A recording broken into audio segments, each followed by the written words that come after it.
Most people think herbs are just herbs. You hear about one for this, another for that, and it can start to feel random. But traditional herbalists don't see plants that way at all. They don't just ask, what herb should I take? They ask something very different. What is this herb doing in the body? And that one shift changes everything. Because once you understand how herbs are classified and how they're grouped based upon their actions, you stop guessing and you start using them with intention. So in this video, we're going to walk through some of the most important classes of herbs, what they are, how they were traditionally understood, and how they support the body in very different ways. And just like in the last video, this isn't about memorizing a list. It's about learning how to think. Before we jump into the categories, there's something important to understand. Herbs aren't active because they're drugs. They're active because they're nutrient-dense plants. As a reminder from the last video, herbs are superfoods. They contain naturally occurring compounds, vitamins, minerals, and plant constituents that interact with the body in supportive ways. So when traditional herbalists talk about actions, they're not talking about forcing the body to do something. They're talking about how plants support the body in what it's already designed to do. And this is where that bigger philosophy comes back in.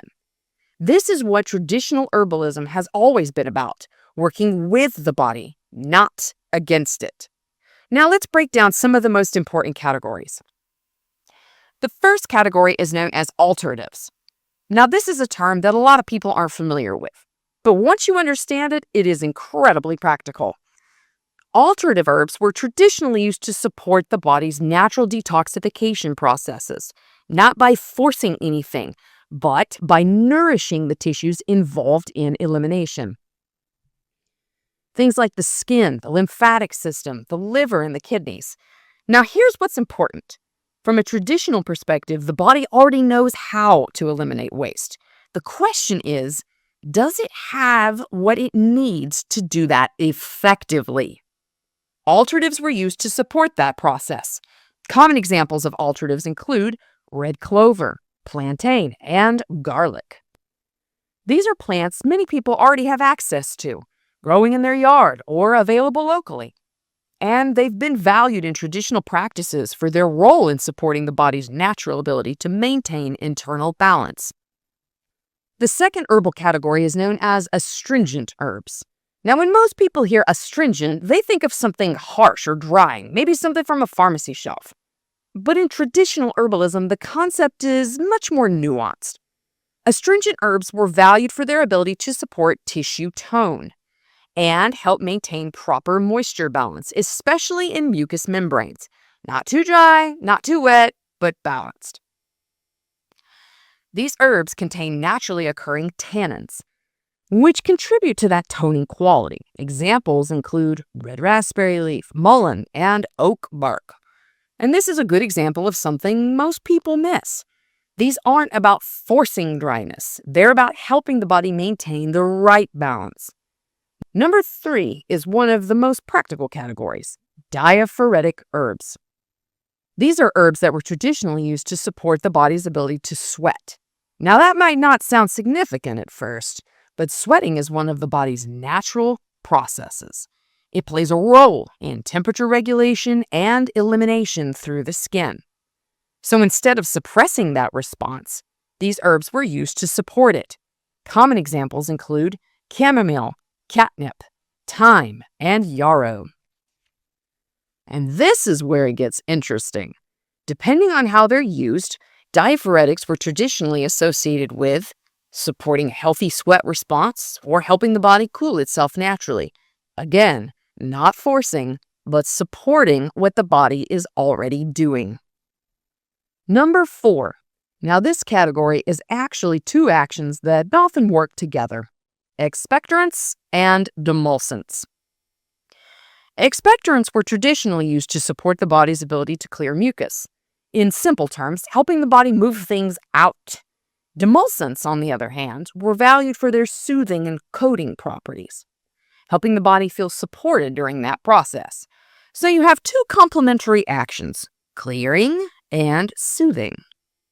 and both were commonly used in traditional practices, especially during seasonal changes. These herbs contain compounds like mucilage, which gives them that soft coating quality, and historically they were used in ways to support the body's natural processes rather than shutting them down. Examples of these herbs include marshmallow root, slippery elm, aloe vera, white cherry bark. Next, we have number 5, Nervine herbs. These are some of the most relevant herbs for modern life because they focus on supporting the nervous system. Now think about the world we live in today. Constant stimulation, stress, overload. From a traditional perspective, that kind of strain takes a toll. Nervines were used to nourish and support the nervous system, helping the body maintain balance during times of stress. Examples include valerian, skullcap, hops. And historically, these herbs were often associated with supporting rest, promoting calm, and helping the body settle into more restorative patterns. Because at the end of the day, rest is not optional, it is foundational.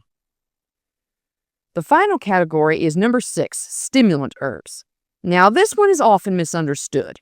When people hear stimulant, they think of caffeine or harsh pharmaceutical stimulation. But in traditional herbalism, it means something very different. These herbs were associated with supporting circulation, increasing warmth, and helping move things through the body. Not overstimulation, but activation.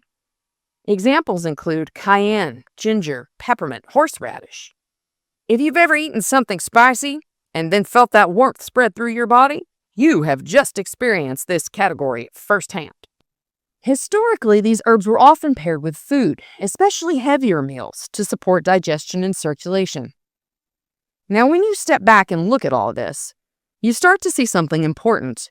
Herbalists aren't just using plants randomly. They are working within a system, a way of understanding what the body is doing and how different plants can support those processes.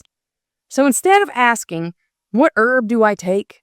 They ask, what does my body need support with? And that shift changes everything. Because now you're not chasing symptoms. You're working with the body.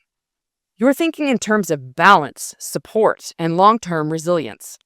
And once you understand these categories, you start to see herbs differently, not in isolated remedies, but as tools that fit into a much bigger picture.